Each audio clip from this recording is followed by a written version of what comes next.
हम सबसे पहला चैप्टर शुरू कर रहे हैं क्लास 12th का, that is reproduction in organisms. Okay, simple chapter है बेटा और काफ़ी सारे चैप्टर से इसका लिंकिंग है।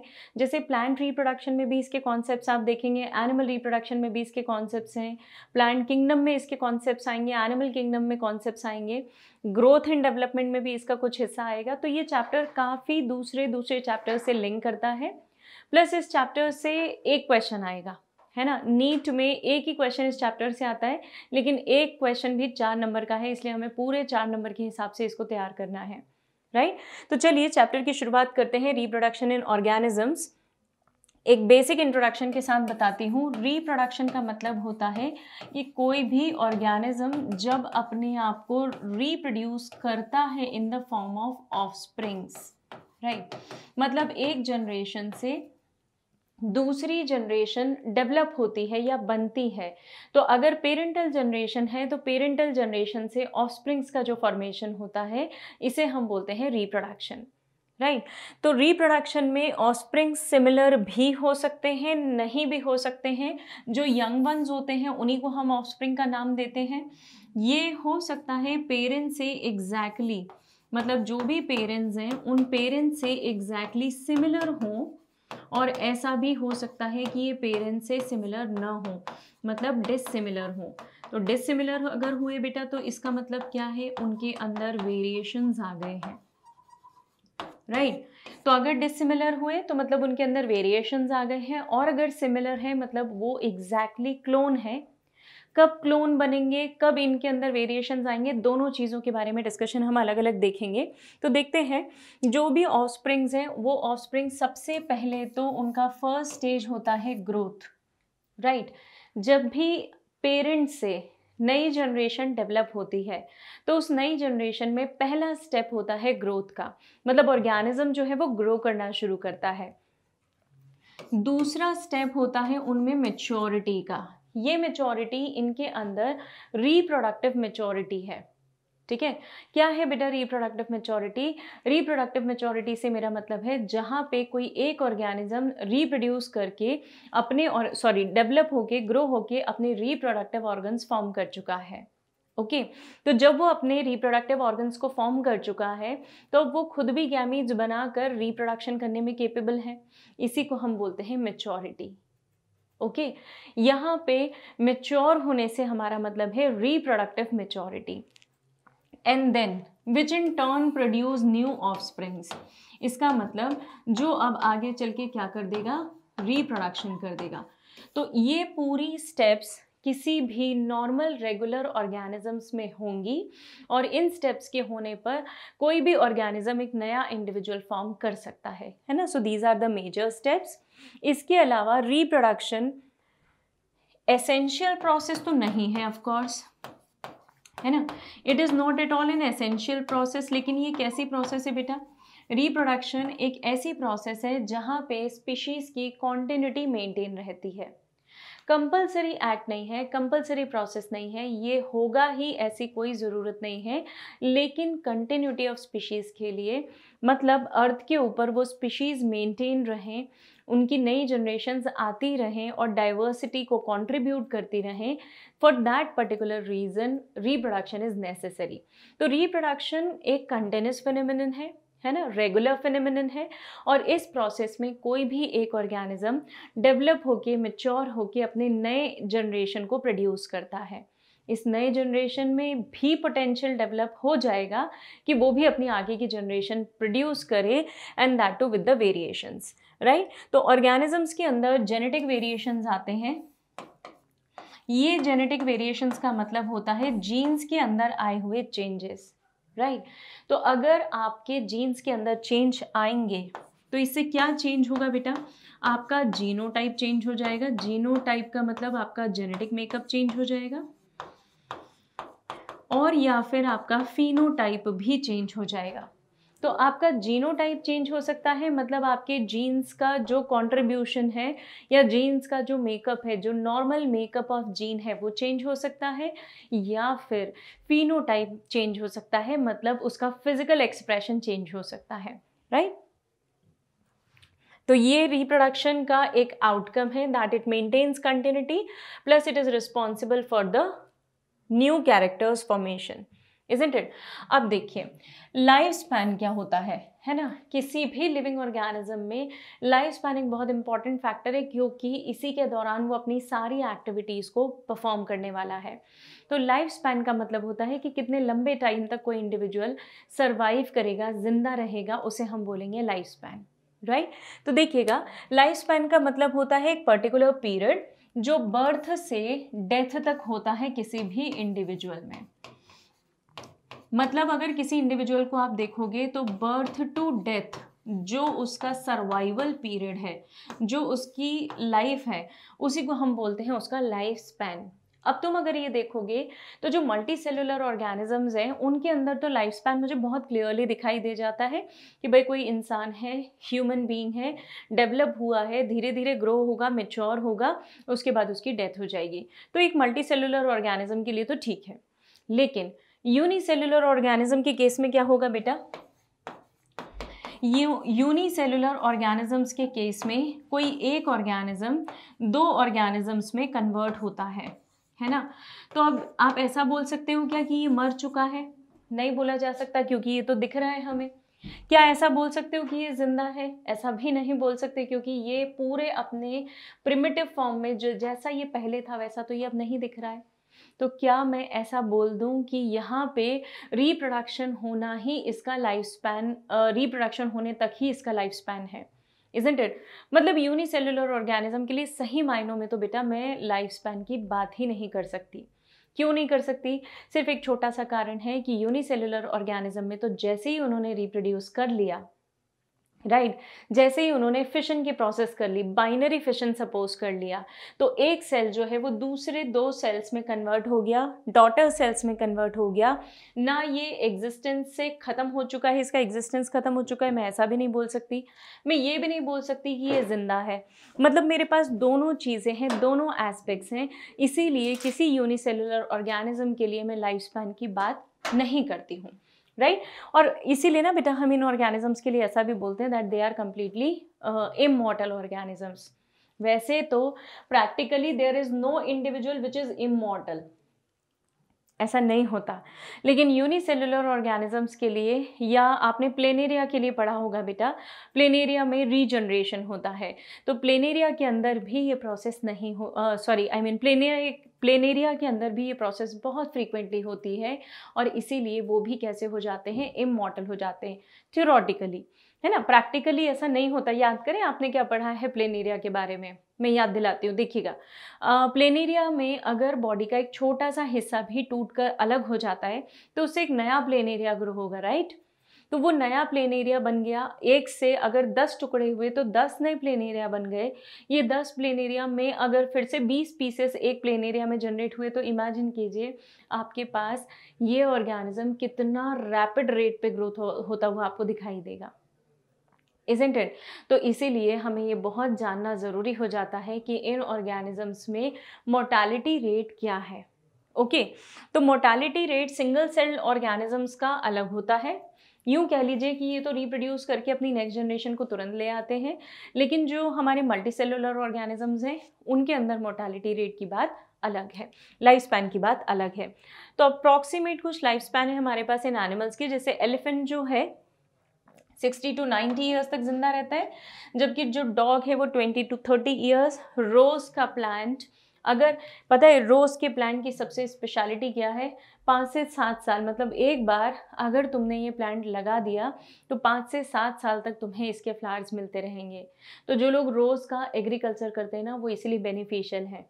एक बार प्लांटेशन करना है, प्लांट मेच्योर हो गया, उसके बाद वो लगभग 7 साल तक आपको फ्लावर प्रोड्यूस करके देता रहेगा। तो आपको हर साल प्लोइंग की, मतलब वो जो हम एक्सटेंसिव प्लोइंग करते हैं फील्ड्स में सो करने के पहले, हमें उस प्लोइंग की ज़रूरत नहीं है ना। So this is beneficial in that aspect. लेकिन कॉन्सेप्ट समझने की कोशिश करना, किसी भी ऑर्गेनिज्म के साइज पर उसका लाइफ स्पैन बिल्कुल भी डिपेंडेंट नहीं है। आप ऐसा नहीं बोल सकते कि कोई एक ऑर्गेनिज्म आपके सामने है तो उसका लाइफ स्पैन, और अगर वो बहुत जायंट है, बहुत बड़ा है, तो उसका लाइफ स्पैन ज़्यादा ही होगा। मतलब ये दोनों का साइज कंपेयर करके मत बोल देना कि ये बड़ा है इसीलिए 60 से 90 साल ज़िंदा रह सकता है, और वो छोटा ऑर्गेनिज्म है, बॉडी साइज इज स्मॉल, इसीलिए वो 20 से 30 साल ही ज़िंदा रह सकता है। ऐसा बिल्कुल भी नहीं है।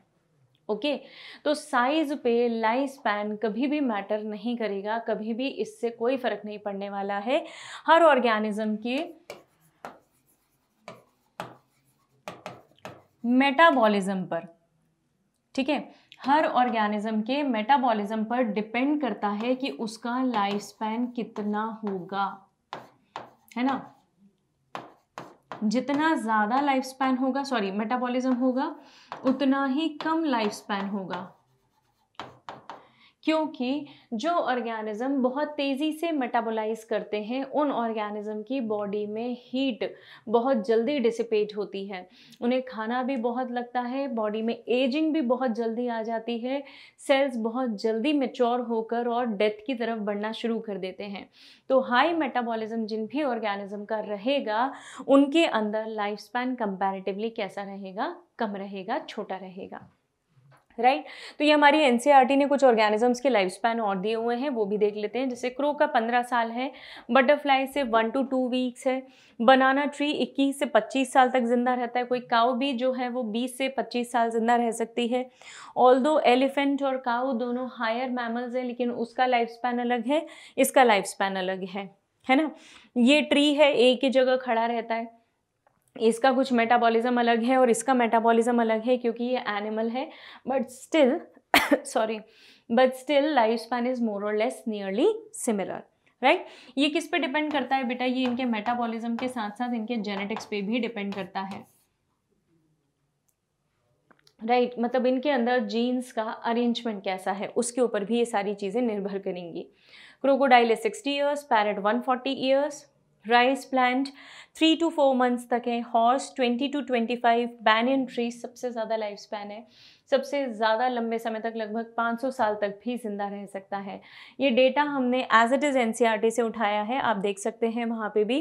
टॉर्टोइस फॉर 100 to 150 ईयर्स, इनका भी कंपैरेटिवली लाइफ स्पैन ज़्यादा होता है, बहुत स्लो क्रिएचर्स हैं, लेस मेटाबॉलिज्म है और अपनी बॉडी को किसी एक ही जगह पे स्टेबलाइज रखते हैं, so their life span is also high.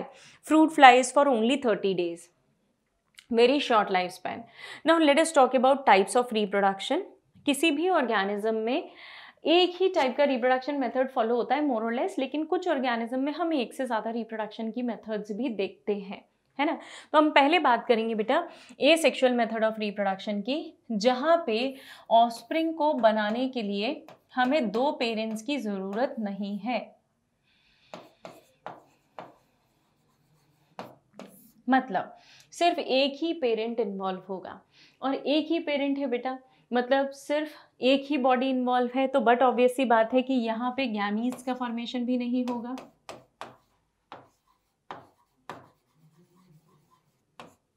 So there will be no gametes, gametes नहीं होंगे तो there will be no zygote, है ना, क्योंकि गैमीट्स फ्यूज नहीं होंगे, जाइगोट नहीं बनेंगे, और जाइगोट नहीं रहेगा बेटा तो एम्ब्रियो भी नहीं रहेगा। आई बात समझ में, मतलब ऐसे ऑर्गेनिजम्स जिनके अंदर गैमीट्स का इन्वॉल्वमेंट नहीं है, वैसे स्पोर्स हो सकते हैं, हम आगे चल के पढ़ेंगे कि किन में स्पोर्स इफेक्टिव होते हैं रिप्रोडक्शन में, स्पोर्स हो सकते हैं लेकिन गैमीट्स नहीं होंगे, right. Male gamete, female gamete, specifically 2 अलग अलग गैमीट्स होना, उनका फ्यूज होकर zygote banana, this will not be the condition.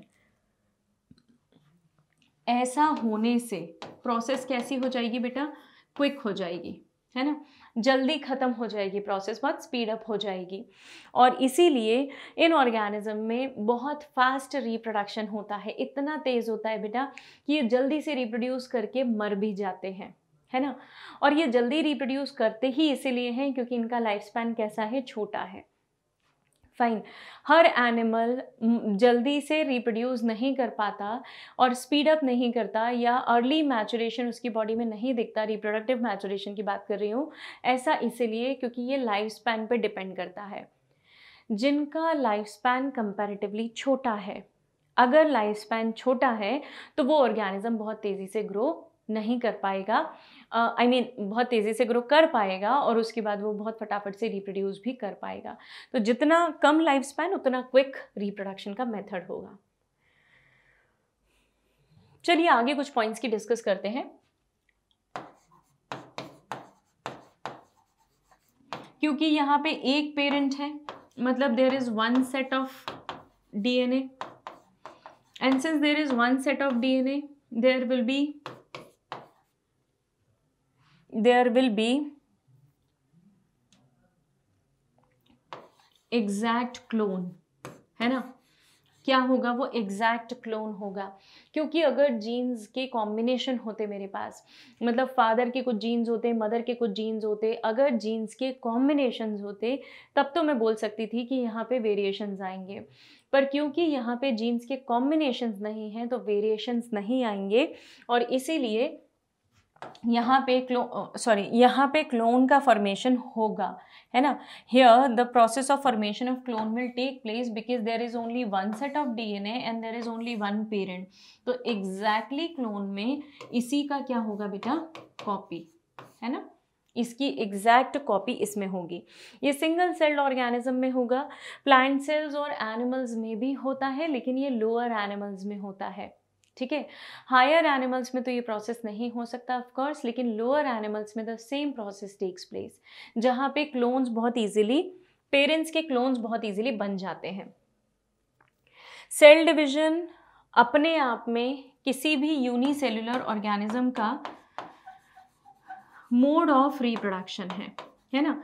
कारण क्या है बेटा, किसी भी यूनिसेल्युलर ऑर्गेनिज्म में एक ही डीएनए है और इसी डीएनए को मुझे कॉपी करना है ना। ये एक डीएनए है, इसी डीएनए की मैंने कॉपी बना दी ऐसे, तो मेरे पास ये 2 कॉपीज बन गई हैं। तो ये जो डीएनए की मेरे पास 2 कॉपीज बन गई हैं, ये सिर्फ इसीलिए क्योंकि यहाँ पे बकायदा डीएनए ने डिवाइड किया है और डीएनए, एक जो मेन डीएनए था पेरेंट का, उसी डीएनए ने अपनी कॉपी बना दी है, and that would be exact copy. तो इसीलिए जैसा डीएनए ये होगा वैसा ही ये डीएनए होगा। So this DNA will present in one cell, है ना, and this DNA will present in another cell. तो इस तरीके से मेरे पास कॉपीज बनती है डीएनए की। I get 2 sets of DNA और exact clone of the organism. तो यहाँ पे ना यही इसका मोड ऑफ रिप्रोडक्शन भी हो जाता है, क्योंकि क्लोनिंग में आप डीएनए को एग्जैक्टली रेप्लिकेट करके एग्जैक्ट कॉपी बना के उसे नया डीएनए बना लेते हो। So there will be an exact copy, exact replica. Let us talk about sexual reproduction. ये कुछ जनरल कैरेक्टर्स हैं बेटा, है ना, हम डिटेल में फिलहाल नहीं देख रहे हैं, हम चैप्टर के फ्लो के हिसाब से चलेंगे। जैसा एनसीईआरटी में चीज़ें मेंशन है हम उसी फ्लो में पढ़ रहे हैं। ये सब अलग अलग चैप्टर्स में डिटेल्स में कवर होंगे, so don't worry about that. अगर एक मदर इन्वॉल्व है और एक फादर इन्वॉल्व है, मदर के पास सेट ऑफ डीएनए जो है वो डबल है, फादर के पास भी डबल है, ये दोनों एक दूसरे के साथ कंबाइन होके, मतलब इनके गैमीट्स की बात कर रही हूँ मैं, है ना। मेल फीमेल का गैमीट क्या होगा, ओवम, और मेल का गैमीट विल बी स्पर्म। क्योंकि अब मैंने गैमीट्स लिख दिए हैं तो गैमीट्स के लिए डेफिनेटली मुझे क्या लिखना पड़ेगा, प्लॉइडी लेवल आधा। जब ये हाफ स्पर्म, मतलब haploid sperm and haploid ovum and sperm, जब ये दोनों फ्यूज होते हैं तो इससे we get a diploid zygote. हमें क्या मिल जाता है, एक डिप्लॉइड जाइगोट मिल जाता है, मतलब एक 2n इंडिविजुअल मिल जाता है। और ये 2n इंडिविजुअल क्या करेगा, ये धीरे धीरे माइटोसिस करके एक नया ऑर्गेनिज्म डेवलप करेगा, मतलब एक इंडिविजुअल के फॉर्म में ये कन्वर्ट हो जाएगा। सो जहाँ पे 2 पेरेंट्स आर इन्वॉल्व, और इन 2 पेरेंट्स को मैं क्या कंसिडर करती हूँ, they will be definitely of opposite genders, isn't it. मतलब एक मेल है एक फीमेल है, तो उस केस को हम कहेंगे सेक्सुअल रिप्रोडक्शन। तो there would be fusion of male female gamete, जो हमने बात की है, एंड जो ऑफस्प्रिंग्स हैं they will not be exactly identical to the parents. क्यों नहीं होंगे बेटा पेरेंट्स से सिमिलर? आप सेल डिवीजन की प्रोसेस याद कीजिए। सेल डिवीजन में क्या होता है, जब मियोसिस होता है तो उस मियोसिस की प्रोसेस में क्रॉसिंग ओवर होती है। रिमेंबर, मैं आपको बताती हूँ, याद दिलाती हूँ, अभी फ़िलहाल हेडिंग पे मत जाइएगा, मैं आपको पहले वाला जो कॉन्सेप्ट है वो बता रही हूँ। हमारे सेल्स जो हैं वो मियोसिस करते हैं, ठीक है। Cells they perform meiosis. Meiosis में एक होता है मियोसिस 1, एक होता है मियोसिस 2। मियोसिस 1 जो है that is divided into prophase 1, metaphase 1, anaphase 1 and telophase 1। इसमें से भी जो प्रोफेज 1 है, इस प्रोफेज 1 में मेरे पास leptotene, zygotene, diplotene, pachytene, diplotene and diakinesis, कुछ ऐसी साइकिल्स होती, कुछ ऐसी स्टेजेस कह लो, स्टेजेस सब स्टेजेस होती है मेरे पास।